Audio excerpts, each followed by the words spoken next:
ষড়যন্ত্র নৈরাজ্য থামাতে নির্বাচনী একমাত্র সমাধান, দ্রুত গণতান্ত্রিক ধারায় ফিরতে চায় বিএনপি। আওয়ামী লীগকে নিষিদ্ধের দাবি, মধ্যরাতে ঢাকা বিশ্ববিদ্যালয়ের শিক্ষার্থীদের বিক্ষোভ। কালো টাকা সাদা করতেই প্রতীক গ্রুপ চেয়ারম্যানের রেমিটেন্স নাটক, খতিয়ে দেখার তাগিদ।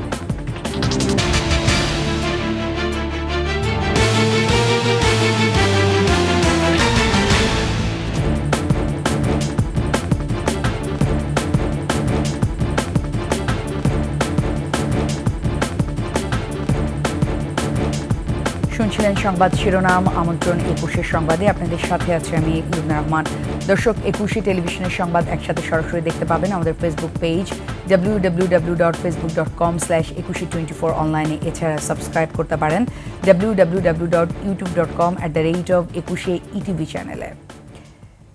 দ্রুত গণতান্ত্রিক পদ্ধতিতে ফিরতে চায় বিএনপি। নানামুখী ষড়যন্ত্র আর চলমান নৈরাজ্য থামাতে নির্বাচনকেই একমাত্র সমাধান মনে করেন দলটির সিনিয়র নেতারা। দেশের বর্তমান পরিস্থিতিতে বিএনপির অবস্থান ও ভাবনা নিয়ে দুই স্থায়ী কমিটির সদস্যদের সাথে কথা বলে রিপোর্ট করছেন মাহিলা ইসলাম।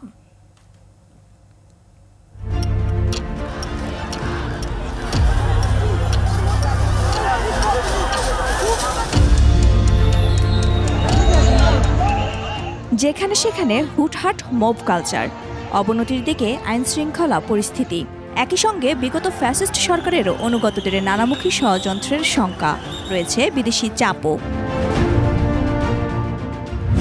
সব মিলিয়ে রাজনৈতিক মহল উত্তপ্ত, চলছে নানা আলোচনা, চুলচেরা বিশ্লেষণ করে অরাজকতা থেকে উত্তরণের নানা উপায় খুঁজছে দলগুলো। ফ্যাসিস্ট বিরোধী আন্দোলনে মাঠে থাকা রাজনৈতিক শক্তি বিএনপির ভাবনায় নির্বাচনই একমাত্র সমাধান। বাংলাদেশের মানুষ প্রথমে গণতান্ত্রিক অধিকার ফিরে পেতে চায়, সেটার প্রথম পদক্ষেপ বাহক হচ্ছে নির্বাচন।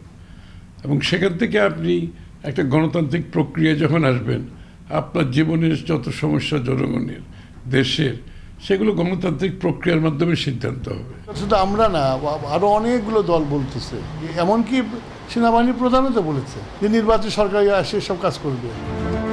দীর্ঘদিন ধরে রাষ্ট্র সংস্কারে ৩১ দফার আন্দোলন করছে বিএনপি। সেই অনুযায়ী অন্তর্বর্তী সরকারকেও মতামত দিয়েছে দলটি। হাসিনা ফাঁসি 7 বছর লাগবে। নির্বাচন হাসিনার বিচার কি আমরা করবো না? সবাই করবে, যে নির্বাচন সরকার সেই করবে। সবাই হাসিনা করছে নির্যাতিত। সুতরাং এগুলো তারা বলছে, বলার কথা বলছে। এখন জনগণ কতখানি অ্যাকসেপ্ট করছে সেটা তো জনগণের ব্যাপার। রাজনৈতিক দলের কার্যক্রম তো অব্যাহতই থাকতে হয়। অবস্থা বুঝে কার্যক্রমগুলোর চরিত্র বদলায়, এটা কোন ধরনের কর্মসূচি দেওয়া হবে। নির্বাচন সংক্রান্ত সংস্কার শেষ করে দ্রুত গণতান্ত্রিক পদ্ধতি ফিরিয়ে দিতে বিএনপির অবস্থান পুনর্ব্যক্ত করেন দলটির জ্যেষ্ঠ নেতারা। গণতান্ত্রিক অর্ডার এবং নির্বাচনী ব্যবস্থার মাধ্যমে গণতন্ত্রকে এগিয়ে নিয়ে যাওয়ার যে প্রক্রিয়া, সেটা বাধাগ্রস্ত হওয়ার কোনো সুযোগ নেই। বাংলাদেশে একটা কনস্টিটিউশন আছে, যে কনস্টিটিউশনের অধীনেই বর্তমান সরকার শপথ গ্রহণ করেছে। যে সেই কনস্টিটিউশন অ্যাব্রোগেট করবে নাকি? মাহিলা ইসলাম, ২১ টেলিভিশন, ঢাকা। প্রধান উপদেষ্টা ডক্টর মোহাম্মদ ইউনূসের বক্তব্যকে কেন্দ্র করে মধ্যরাতে বিক্ষোভ করেছেন ঢাকা বিশ্ববিদ্যালয়ের শিক্ষার্থীরা। এর আগে বৃহস্পতিবার সন্ধ্যায় ইন্টারন্যাশনাল ক্রাইসিস গ্রুপের প্রেসিডেন্ট কমফোর্ড ইরোর সঙ্গে বৈঠকে প্রধান উপদেষ্টা বলেন, আওয়ামী লীগকে নিষিদ্ধ করার কোনো পরিকল্পনা সরকারের নেই। নির্ধারিত সময়ে নির্বাচন আয়োজন করা হবে। আর এই বক্তব্যকে কেন্দ্র করেই শুক্রবার রাত ২টার দিকে ঢাকা বিশ্ববিদ্যালয়ের হলপাড়া থেকে বিক্ষোভ মিছিল বের করেন শিক্ষার্থীরা। এ সময় তারা বলেন যে আওয়ামী লীগ ২,০০০-এর মতো মানুষকে হত্যা করেছে, ৩০,০০০-এর বেশি মানুষকে আহত করেছে, সেই দলটির আর রাজনীতি করার কোনো অধিকার নেই। অবিলম্বে এই দলকে নিষিদ্ধ করতে হবে। কোনো ধরনের গড়িমসি করা চলবে না।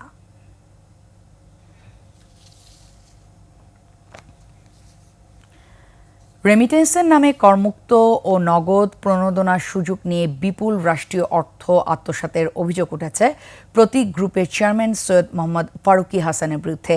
কালো টাকা সাদা করতেই বিদেশ থেকে ৭২১ কোটি টাকা রেমিটেন্স ফর্মে দেশে এনেছেন এই ব্যবসায়ী। সম্প্রতি এনবিআর চেয়ারম্যান বিষয়টির অবতারণা করেন, জানিয়ে চাঞ্চল্য তৈরি হয়। পুরো বিষয়টি খতিয়ে দেখা জরুরি বলছেন অর্থনীতিবিদরা। সঞ্জয় অধিকারীর রিপোর্টে বিস্তারিত।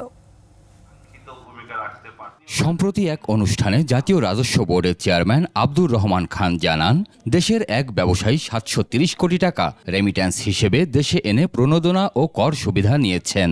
এনবিআরের এমন চমকপ্রদ তথ্য দেওয়ার পর বেশ আলোচনা সমালোচনা শুরু হয়। তারই বক্তব্যের পর জানা যায়, ওই ব্যবসায়ী হলেন প্রতীক গ্রুপের চেয়ারম্যান সৈয়দ মোহাম্মদ ফারুকি হাসান। 4 বছর আগে তিনি চীন থেকে প্রবাসী আয় হিসেবে 721 কোটি টাকা দেশে আনেন। এই বিপুল অর্থ ওয়েজ আর্নার্স হিসেবে তার কর নথিতে দেখিয়েছেন। তবে এনবিআর মনে করছে, মূলত কালো টাকা সাদা করতেই ওই ব্যবসায়ী প্রবাসী আয়ের নাটক সাজিয়েছেন। দেশ থেকে পাচার করা অর্থ এভাবে আনা হতে পারে বলে সন্দেহ তাদের। এ অবস্থায় বিষয়টি খতিয়ে দেখার তাগিদ অর্থনীতিবিদদের।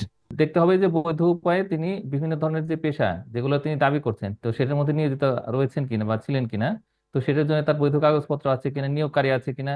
এনবিআর এর যেহেতু সন্দেহ হয়েছে যে এটা হয়তো অবৈধভাবে এই অর্থটা আনা হয়েছে বা যথাযথ প্রক্রিয়া অনুসরণ করে আনা হয়নি, তো সুতরাং এই জায়গাতে আসলে এনবিআর এর দ্বিতীয়বার তৃতীয়বার এটাকে আবার যাচাই বাছাই করা, তো সেটা সম্পূর্ণ অধিকার আছে। Norinco international corporation, China shipbuilding ও অফশোর ইন্টারন্যাশনাল কোম্পানি, এই 3 চীনা প্রতিষ্ঠান থেকে অর্থ আনা হয়েছে। কর অঞ্চল 5 এর তথ্য অনুসারে 2021-22 অর্থ বছরেই 269 কোটি টাকা দেশে আসে। তার আগের 2 বছরে যথাক্রমে 77 কোটি ও 81 কোটি টাকা এসেছে। এছাড়া অতীতের আরও 4 বছরে প্রায় 300 কোটি টাকা স্থানান্তর করা হয়েছে। বিশ্লেষকদের মতে, গোটা প্রক্রিয়ার সাথে কোনো অসাধু কর্মকর্তার যোগসাজশ থাকলে সেটিও চিহ্নিত করা জরুরি। যিনি অর্থটা আনলেন তার মতের সঙ্গে এটা যদি সম্পূর্ণ বিপরীত হয় এনবিআর এর বক্তব্য, তাহলে সেক্ষেত্রে আরো বিভিন্ন রকমের সন্দেহ তৈরি হতে পারে। এনবিআর এর মধ্যে হয়তো কিছু কিছু অসাধু কর্মকর্তা রয়েছেন যারা হয়তো এই এই বিষয়গুলোকে মানে যদি কাগজপত্র নাও থাকে ঠিক মতো, তাহলে সেগুলোর ক্ষেত্রে অনেক সময় তারা কিন্তু ওভারলুক করেন। তো এই বিষয়গুলো একটু দেখতে হবে। ফারুকি হাসান কানাডার অন্টারিও আওয়ামী লীগের প্রতিষ্ঠাতা সভাপতি ছিলেন। তিনি বেঙ্গল কমার্শিয়াল ব্যাংকেরও উদ্যোক্তা পরিচালক। ইতিমধ্যে ফারুকি হাসান ও তার প্রতিষ্ঠানের বিভিন্ন ব্যাংকে থাকা হিসাব জব্দ করা হয়েছে। সঞ্জয় অধিকারী, 21 টেলিভিশন, ঢাকা। টি স্পোর্টস সহ বিভিন্ন টিভি ও অনলাইনে অবৈধ ক্রীড়া সম্প্রচারের বিরুদ্ধে ব্যবস্থা নেওয়ার নির্দেশ দিয়েছে হাইকোর্ট।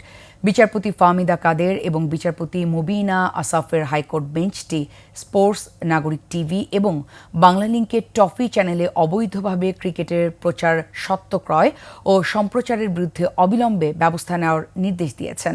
দুবাই ভিত্তিক কোম্পানি টোটাল স্পোর্টস মার্কেটিং এবং পুলিশের পলাতক ডিআইজি সৈয়দ নুরুল ইসলামের বিরুদ্ধে অর্থ পাচার, কর ফাঁকির অভিযোগের পরিপ্রেক্ষিতে উচ্চ আদালত এই আদেশ দেন।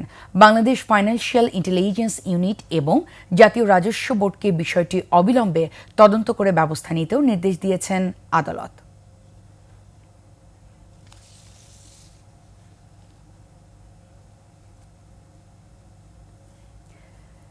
তিন মাস বন্ধ থাকার পর শুরু হয়েছে চা পাতা উত্তোলন। খুশি চা শ্রমিক ও বাগান মালিকরা। চা গবেষকরা বলছেন, আবহাওয়া অনুকূলে থাকলে এবার উৎপাদন লক্ষ্যমাত্রা ছাড়িয়ে যাবে। মৌলভীবাজার প্রতিনিধি বিকুল চক্রবর্তীর তথ্য ছবিতে ডেস্ক রিপোর্ট। গাছে গাছে নতুন করি, মনের আনন্দে সংগ্রহ করছেন শ্রমিকরা। মার্চের শুরুতে সামান্য বৃষ্টি আর পরিমিত সেচ দেয়ায় সময়মতো করি এসেছে। উৎপাদনের শুরুতে বাগানে হয় দোয়া মাহফিল ও পূজার্চনা। এরিগেশন বারবার দেওয়ার কারণে এখানে চারাটা একটু সুদ ভালো হয়েছে এবং পাতি ভরপুর দেখা যাচ্ছে। এখন বৃষ্টি পড়ছে টুকুটুকু, তারপরে চারাতে শুরুটা আইছে, তারপরে আমরা এখন টিফিন শুরু করছি। আগামী মাসগুলোতে যদি আমরা পর্যাপ্ত বৃষ্টি এবং সানলাইট দুইটাই পাই, যেটা চায়ের উপযোগী, তাহলে হয়তো আমরা একটা লক্ষ্যমাত্রায় পৌঁছতে পারবো। বাগান মালিকরা বলছেন, সময়মতো বৃষ্টি আর সেচ দেয়ায় ভালো ফলনের আশা করছেন তারা। ডোলামাইট সারটা টাইম মতো দেওয়ায় যে উডিসাইড যেগুলো আছে রোগ নিবারণের জন্য ওষুধগুলো ব্যবহার ভালোভাবে হয়। এবার আশা করছি এবার ভালো হবে এবং কোয়ালিটি ভালো হবে। লক্ষ্যমাত্রা অর্জনে সব রকম সহায়তা দিচ্ছে চা গবেষণা কেন্দ্র। আবহাওয়া প্রকৃতি আমাদের অনুকূলে এবং আমার মনে হয় যে আমরা খুব একটা ভালো অবস্থায় ইনশাআল্লাহ এবছর আমরা আমাদের টার্গেট পূরণ হবে। চলতি মৌসুমে চায়ের লক্ষ্যমাত্রা ধরা হয়েছে 103 মিলিয়ন কেজি। আবহাওয়া অনুকূলে থাকলে এর চেয়েও বেশি উৎপাদনের আশা করছেন সংশ্লিষ্টরা। সমর ইসলাম, ডেস্ক রিপোর্ট, 21 টেলিভিশন। কুড়িগ্রামের 17 বছরের কিশোরীকে 18 দিন আটকে রেখে সংঘবদ্ধভাবে ধর্ষণের অভিযোগ উঠেছে লালমনিরহাটের এক গাড়ি চালকের বিরুদ্ধে। ভুক্তভোগী কিশোরী জানান, আত্মীয়তার সুবাদে গত 2রা মার্চ রাজারহাটের সুলতান মাহমুদ গ্রামে তাদের বাড়িতে আসে গাড়ি চালক ফজলুল হক ও তার স্ত্রী। এ সময় বাড়িতে কেউ না থাকায় অস্ত্রের ভয় দেখিয়ে ওই কিশোরীকে তুলে নিয়ে যায় তারা। পরে তাকে আটকে রেখে ধর্ষণ ও ভিডিও ধারণ করে। বুধবার রাতে কৌশলে পালিয়ে পাশের গ্রামে আশ্রয় নেয় ভুক্তভোগী কিশোরী। পরে তাকে উদ্ধার করে যৌথ বাহিনী। এ ঘটনায় দ্রুত আইনি পদক্ষেপ নেয়ার কথা জানায় পুলিশ।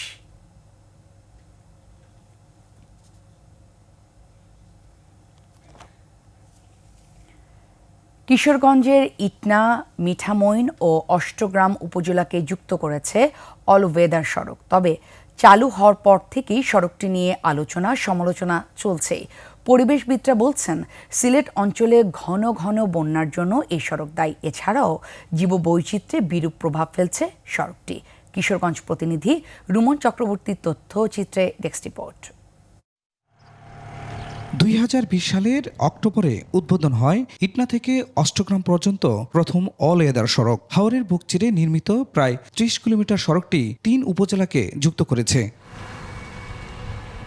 সড়ক পথে চলাচলের সুফল ভোগ করার কথা বলছে হাওরবাসী। পাশাপাশি সড়কটি পর্যটকদের কাছেও আকর্ষণীয়। এখন এটা হওয়াতে আমরা দিনে দিনে গিয়ে সেরা অফিস আদালত কইরা আবার বাড়িতে চলে আসতে পারি। রাস্তা হওয়ার কারণে অনেক সুবিধা হয়েছে। আমরা রাস্তা তো উপকারী হয়েছে, ক্ষতির কোনো কারণ দিকে নেই। এই রাস্তা হওয়াতে আমরা উপকৃত। রাস্তাটা খুবই সুন্দর, পরিবেশে কোনো ক্ষয়ক্ষতি হবে না। তবে পরিবেশবিদরা বলছেন ভিন্ন কথা। হাওরবাসীর যোগাযোগের সুবিধা বাড়ালেও বিরূপ প্রভাব ফেলছে পরিবেশের উপর।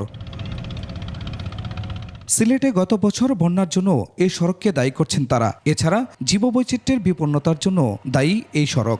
শুধু যে অল ওয়েদার রোড তা না, এছাড়াও বর্তমানে হাওর রক্ষা বাঁধের কারণেও এই জীববৈচিত্র্য অনেকটা ক্ষতিগ্রস্ত হচ্ছে বলে আমরা মনে করি। পানি উন্নয়ন বোর্ড জানিয়েছে, হাওরের সড়ক নিয়ে সমীক্ষা দরকার। সড়কটির পরিবেশগত নানা দিক নিয়ে নতুন করে পর্যবেক্ষণ করার কথা বলছে সড়ক ও জনপথ বিভাগও।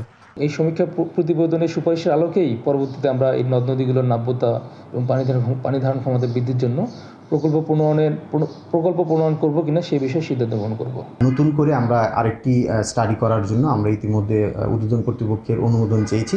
আমরা অনুমোদন পেলেই আমরা পূর্ণাঙ্গ একটি স্টাডি করব।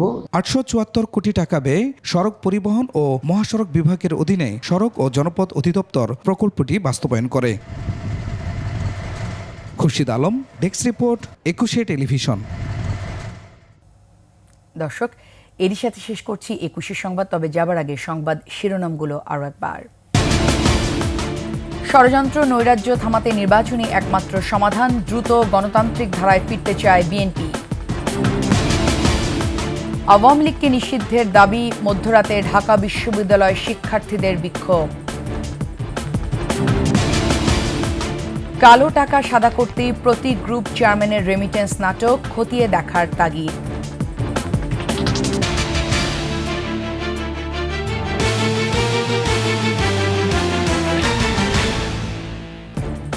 সর্বশেষ সংবাদ জানতে ডায়াল করুন 2021 নম্বরে, আর ভিজিট করুন 21-tv.com এই ওয়েবসাইটে। ফেসবুকে ভিজিট করতে পারেন www.facebook.com/2124 অনলাইনে। এছাড়া সাবস্ক্রাইব করতে পারেন www.youtube.com/21 চ্যানেলে। এতক্ষণ সঙ্গে থাকার জন্য ধন্যবাদ। পরবর্তী সংবাদ দুপুর 2টায় দেখার আমন্ত্রণ রইল 21-এর সাথে।